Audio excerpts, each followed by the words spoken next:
Hello student, M R के झा तो महात्मा गांधी शिक्षण संस्थान। आज हम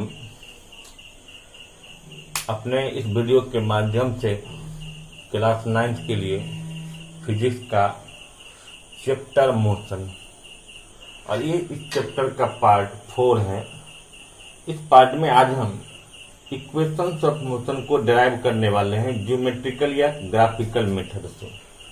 तो चलिए समझते हैं कि हम किसी भी इक्वेशन ऑफ मोशन को ग्राफिकली या ज्योमेट्रिकली हम कैसे प्रूव करते हैं। तो ज्योमेट्रिकली या ग्राफिकली मेथड प्रूव करने के लिए हमको स्पीड टाइम ग्राफ या वेलोसिटी टाइम ग्राफ बनाना पड़ता है। सबसे पहले ग्राफ चाहिए आपको स्पीड या वेलोसिटी टाइम ग्राफ।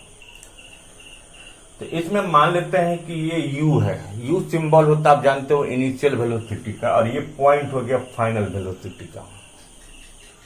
तो ये जो डिस्टेंस होगा ये u हो गया और ये पूरा जो है v हो गया। अगर ये u है तो ये भी u होगा, तो रिमेनिंग कितना बचेगा? v में से u को घटा दिए, v माइनस u बच गया। ठीक, अब ये v माइनस u बच गया। तो अब हम किसी भी इक्वेशन को डिराइव करना है। चलिए शुरू करते हैं हम फर्स्ट इक्वेशन ऑफ मोशन से। और फर्स्ट इक्वेशन ऑफ मोशन को स्टार्ट करने के लिए, डिराइव करने के लिए हम ये देखेंगे कि पहले फर्स्ट इक्वेशन है क्या। तो first equation v is equal to u plus at है। और आप जानते हो कि फर्स्ट इक्वेशन ऑफ मोशन को हम एक्सेलरेशन टाइम ग्राफ भी कहते हैं। वेलोसिटी टाइम ग्राफ से हम एक्सेलरेशन का भी कैलकुलेशन कर सकते हैं। तो चलते हैं कि हम वेलोसिटी टाइम ग्राफ में सबसे पहले एक्सेलरेशन क्या होता है। किसी भी बॉडी का एक्सेलरेशन जो होता है वो डिफाइन किया जाता है rate of changing of speed या वेलोसिटी। और वेलोसिटी टाइम ग्राफ में rate of changing of speed या rate of changing in velocity जो होता है उसको हम कहते हैं स्लोप ऑफ स्पीड। ये स्पीड का स्लोप है कि कैसे कैसे उस ऑब्जेक्ट का स्पीड या वेलोसिटी ग्रेजुअली इंक्रीज कर रहा है या डिक्रीज कर रहा है। स्लोप इस गिवन ग्राफ में स्पीड टाइम ग्राफ जो है इसमें स्लोप क्या है? a टू b, और ये ADB ये एक राइट एंगल ट्रायंगल बन जाता है जिसका ये हाइपोटेन्यूज हो गया। ऑब्जेक्ट इस पॉइंट से मूव करना शुरू किया, तो जिस पॉइंट से वो मूव करता है वहां थीटा बनता है। इस थीटा के रिस्पेक्ट में ये परपेंडिकुलर, ये बेस और ये हाइपोटेन्यूज होता है। और स्लोप जो होता है स्पीड टाइम ग्राफ के लाइन का वो टेन थीटा होता है। और टेन का फॉर्मूला परपेंडिकुलर बाय बेस होता है। तो उसमें परपेंडिकुलर कौन है? BD, और बेस है AD। अब हम BD का वैल्यू जो लेंगे वो कितना है? BD ऐसे भी अगर हम निकालेंगे तो BD निकालने के लिए BC में से DC को घटा देंगे, और BC V है, DC U है, इसीलिए A बराबर V minus U by t आ गया। अगर A बराबर V minus U by t आया तो हम इसको क्रॉस मल्टीप्लाई करते हैं, तो V minus U is equal to क्या है? AT आ गया। इस तरह से V is equal to AT। इस स्पीड टाइम ग्राफ से या वेलोसिटी टाइम ग्राफ से हम पहला इक्वेशन को डिराइव कर लेते हैं। और यहाँ पर एक बात, सबसे बड़ी बात याद रखना है कि फर्स्ट इक्वेशन ऑफ मोशन जो है वो एक्सेलरेशन टाइम ग्राफ है। वेलोसिटी टाइम ग्राफ में जो स्लोप होता है उसी स्लोप से हम फर्स्ट इक्वेशन को डिराइव करेंगे। उस फर्स्ट इक्वेशन में एक्सेलरेशन से स्टार्ट करेंगे, और हम जानते हैं कि एक्सेलरेशन जो होता है वो rate of changing of speed होता है। Rate of changing of speed जो होता है वो वेलोसिटी टाइम ग्राफ का जो स्लोप होता है वो होता है स्लोप टेन थीटा होता है। 10 किसी भी राइट एंगल ट्रायंगल में परपेंडिकुलर और बेस का रेशियो होता है। ठीक है, चलिए अब आते हैं ड्राइव करने के लिए सेकेंड इक्वेशन ऑफ मोशन। तो सेकेंड इक्वेशन ऑफ मोशन होता क्या है? S is equal to UT plus half AT square. सबसे पहले क्वेश्चन को हम समझते हैं कि सेकेंड इक्वेशन ऑफ मोशन जो है इसको हम पोजीशन टाइम इक्वेशन भी कहते हैं, या इसका जो ग्राफ बनता है वो पोजीशन टाइम ग्राफ बनता है।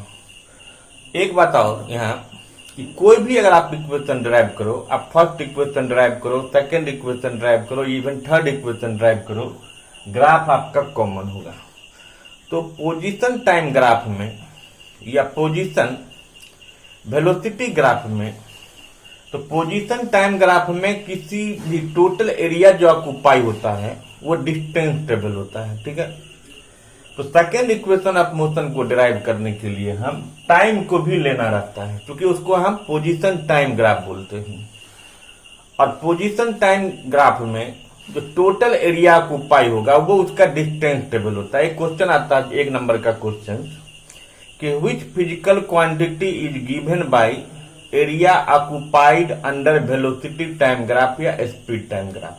तो वेलोसिटी टाइम ग्राफ में या स्पीड टाइम ग्राफ में जितना टोटल एरिया ऑक्यूपाइड होता है वो डिस्टेंस होता है। इसलिए हम लिखेंगे एज वी नो कि for a body under uniform acceleration distance table यहां क्या होगा, एक रेक्टेंगल बन रहा है AOCD और एक ट्रायंगल बन रहा है ADB। हमने यहां लिखा है कि रेक्टेंगल AOCD और ADB के एरिया को जोड़ देंगे तो पूरा डिस्टेंस टेबल हो जाएगा, ठीक। अब डिस्टेंस टेबल का सिंबल क्या होता है S, रेक्टेंगल का एरिया होता है लेंथ इंटू ब्रेथ, और एक ट्रायंगल का एरिया होता है 1/2 इंटू बेस इंटू हाइट। तो ये जो रेक्टेंगल है AOCD, इसका लेंथ को मान लीजिए हम T मान लेते हैं और ब्रेथ U मान लेते हैं, तो L इंटू B यानी U इंटू T हो जाएगा, ठीक है। अब ट्रायंगल का area 1/2 into base into height, तो इस ट्रायंगल का बेस क्या है T और हाइट क्या है V माइनस U। अब ये इक्वेशन रिफ्रेश होकर क्या बनता है, S is equal to U और T को मल्टीप्लाई किए तो UT प्लस 1/2 इंटू T। अभी जो V माइनस U है, अभी आप यहां भी देख सकते हो कि V माइनस U क्या होता है, AT होता है। तो V माइनस U जब AT होता है तो हम इसमें V माइनस U के जगह पर AT लिख दिए, ठीक है। तो अब ये क्या बन गया, S is equal to UT plus 1/2, T को AT से मल्टीप्लाई कर दिए तो क्या आ गया AT स्क्वायर।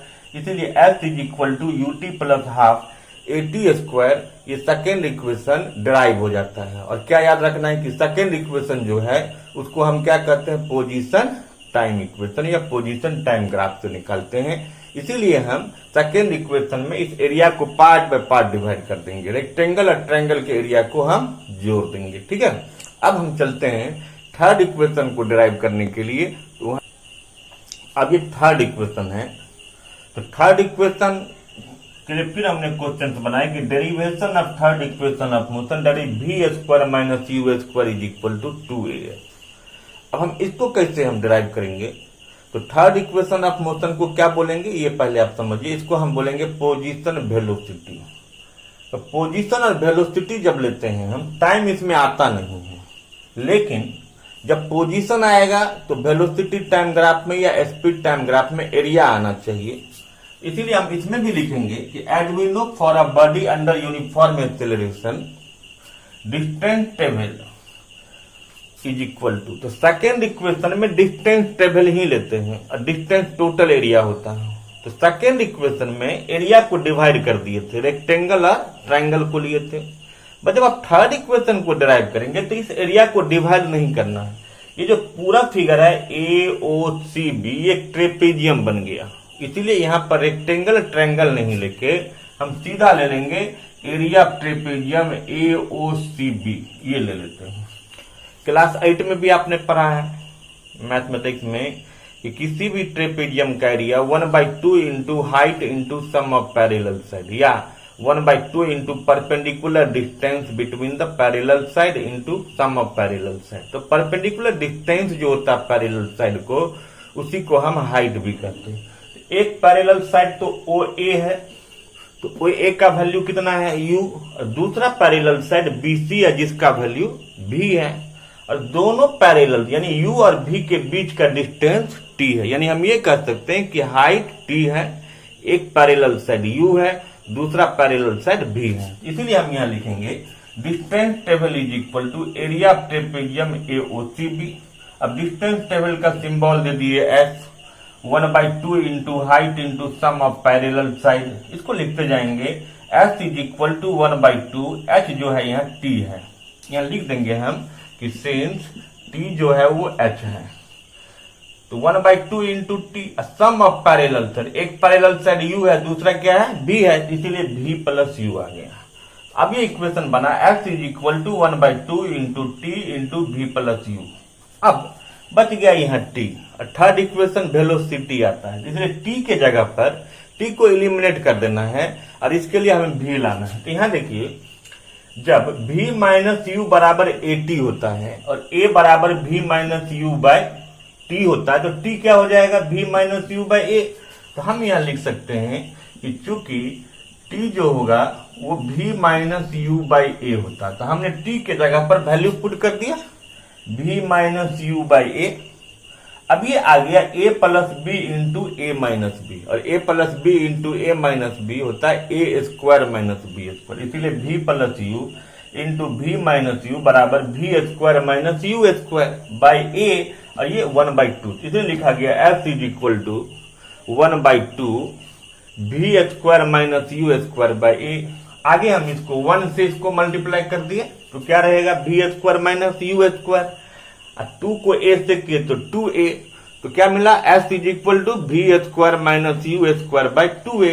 अब 2a को फिर s से क्रॉस मल्टीप्लाई कर दिए तो ये इक्वेशन बन गया V square minus you square is equal to 2as।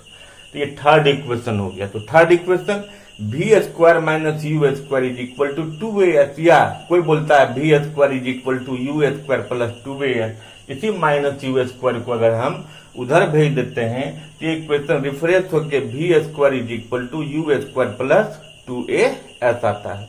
इस तरह से हम ग्राफ पर तीनों इक्वेशन ऑफ मोशन को, इसको हम ग्राफिकली या ज्योमेट्रिकली हम प्रूफ कर सकते हैं, जिसमें तीनों इक्वेशन में कॉमन ग्राफ है। तीनों इक्वेशन को डिराइव करने के लिए ग्राफ पर वेलोसिटी टाइम ग्राफ या स्पीड टाइम ग्राफ की जरूरत पड़ती है, तो आप इसको बना सकते हो। तो अगर आप इसको केयरली देखेंगे तो आपको तीनों इक्वेशन समझ में आ जाएगा कि हम ग्राफ पर कैसे डिराइव करते हैं। फिर हम अगले वीडियो में इसके बाद फिर और लेके आएंगे। Thank you.